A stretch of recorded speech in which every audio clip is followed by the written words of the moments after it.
Amos, chapitre 5. Écoutez cette parole, cette complainte que je prononce sur vous, communauté d'Israël. Elle est tombée, elle ne se relèvera plus, la Vierge d'Israël. Elle est couchée par terre et personne ne la relève. Oui, voici ce que dit le Seigneur, l'Éternel. La ville qui mettait en campagne 1000 hommes n'en conservera que 100, et celle qui mettait en campagne 100 hommes n'en conservera que 10 pour la communauté d'Israël. En effet, voici ce que dit l'Éternel à la communauté d'Israël. Cherchez-moi, et vous vivrez. Ne cherchez pas Béthel, n'allez pas à Gilgal, ne passez pas à Beër-Shéba, car Gilgal sera exilé et Béthel deviendra une ruine. Cherchez l'Éternel, et vous vivrez. Sinon, il fondra comme le feu sur la famille de Joseph, un feu qui la dévorera, sans personne à Béthel pour l'éteindre. Il change le droit en absinthe et jette la justice par terre. Il a créé les Pléiades et Orion, il change les ténèbres en aurore, il obscurcit le jour pour en faire la nuit, il appelle l'eau de la mer et la verse à la surface de la terre. L'Éternel est son nom. Il fait venir la ruine sur les hommes forts, et la ruine survient sur les forteresses. Ils détestent celui qui les reprend à la porte de la ville, et ils ont en horreur celui qui parle sincèrement. Vous avez exploité le faible, et vous avez prélevé du blé sur sa récolte. Vous avez construit des maisons en pierre de taille, mais vous ne les habiterez pas. Vous avez planté d'excellentes vignes, mais vous n'en boirez pas le vin. En effet, je le sais, vos crimes sont nombreux, vos péchés se sont multipliés. Vous opprimez le juste, vous recevez des pots de vin et vous violez le droit des pauvres à la porte de la ville. Voilà pourquoi, en des temps comme ceux-ci, le sage se tait, car ces temps sont mauvais. Recherchez le bien et non le mal, afin que vous viviez, et ainsi l'Éternel, le Dieu de l'univers, sera avec vous, comme vous le dites. Détestez le mal et aimez le bien, faites régner la justice à la porte de la ville. Peut-être que l'Éternel, le Dieu de l'univers, fera grâce au reste de Joseph. C'est pourquoi voici ce que dit l'Éternel, le Dieu de l'univers, le Seigneur. Sur toutes les places on se lamentera, dans toutes les rues on dira « Quel malheur! Quel malheur! » On appellera le laboureur à prendre le deuil, et ceux qui disent des complaintes à se lamenter. Dans toutes les vignes on se lamentera lorsque je passerai au milieu de toi, dit l'Éternel.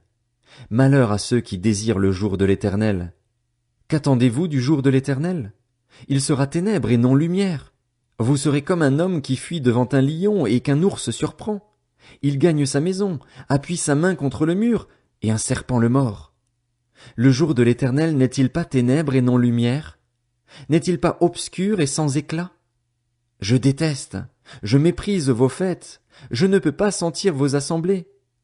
Quand vous me présentez des holocaustes et des offrandes, je n'y prends aucun plaisir, et les veaux engraissés que vous offrez en sacrifice de communion, je ne les regarde pas. Éloigne de moi le bruit de tes cantiques, je n'écoute pas le son de tes luttes. Mais que le droit jaillisse comme un cours d'eau, et la justice comme un torrent qui n'arrête jamais de couler. M'avez-vous offert des sacrifices et des offrandes pendant 40 ans au désert, communauté d'Israël? Vous avez porté Sakut, votre roi, et Kéwan, vos idoles, l'étoile de votre Dieu, celui que vous vous êtes fabriqué. Je vous exilerai au-delà de Damas, dit l'Éternel, dont le nom est le Dieu de l'univers. Amos, chapitre 6. Malheur à ceux qui vivent tranquilles dans Sion et en sécurité sur la montagne de Samarie, assez grande la première des nations auprès desquelles va la communauté d'Israël.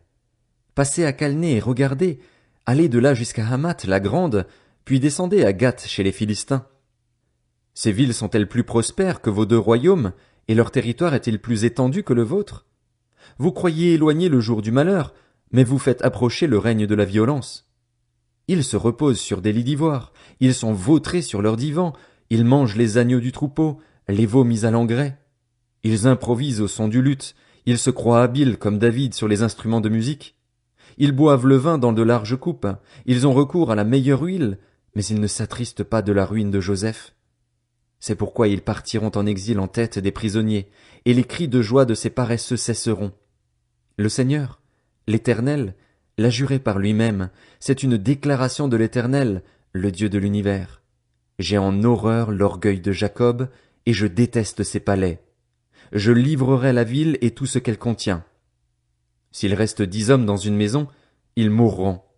Lorsqu'un parent prendra un mort pour le brûler et qu'il enlèvera de la maison les ossements, il dira à celui qui est au fond de la maison, « Y a-t-il encore quelqu'un avec toi ?»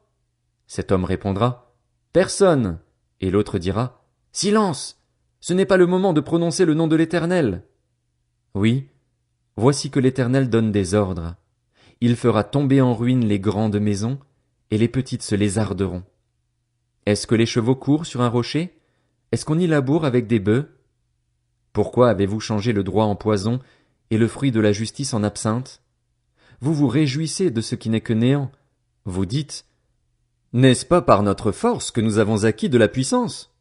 C'est pourquoi je ferai surgir contre vous, communauté d'Israël, une nation qui vous opprimera depuis l'entrée de Hamath jusqu'au torrent du désert, déclare l'Éternel, le Dieu de l'univers. Amos, chapitre 7.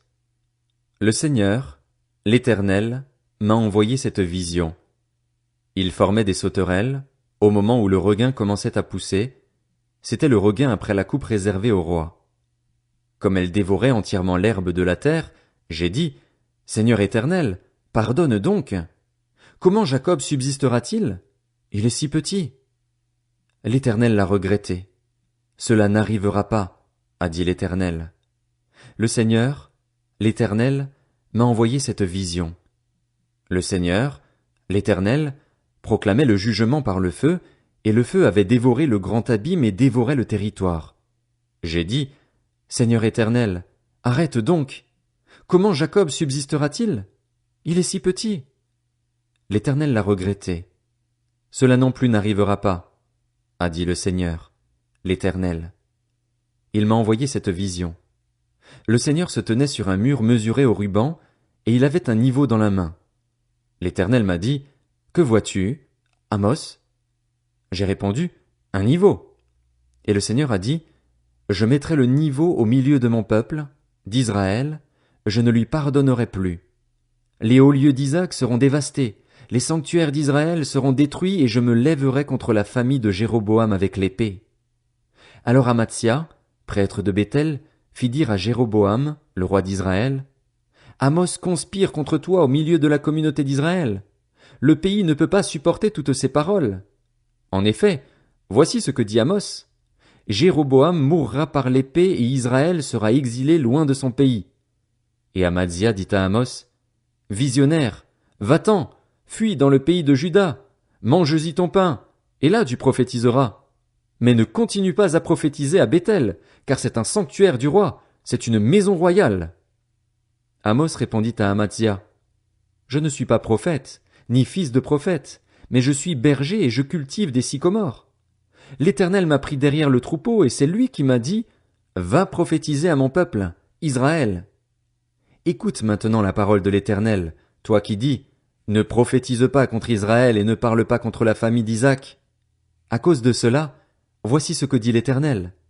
Ta femme se prostituera dans la ville, tes fils et tes filles tomberont par l'épée, ton champ sera partagé au ruban à mesurer. Toi, tu mourras sur une terre impure, et Israël sera exilé loin de son pays.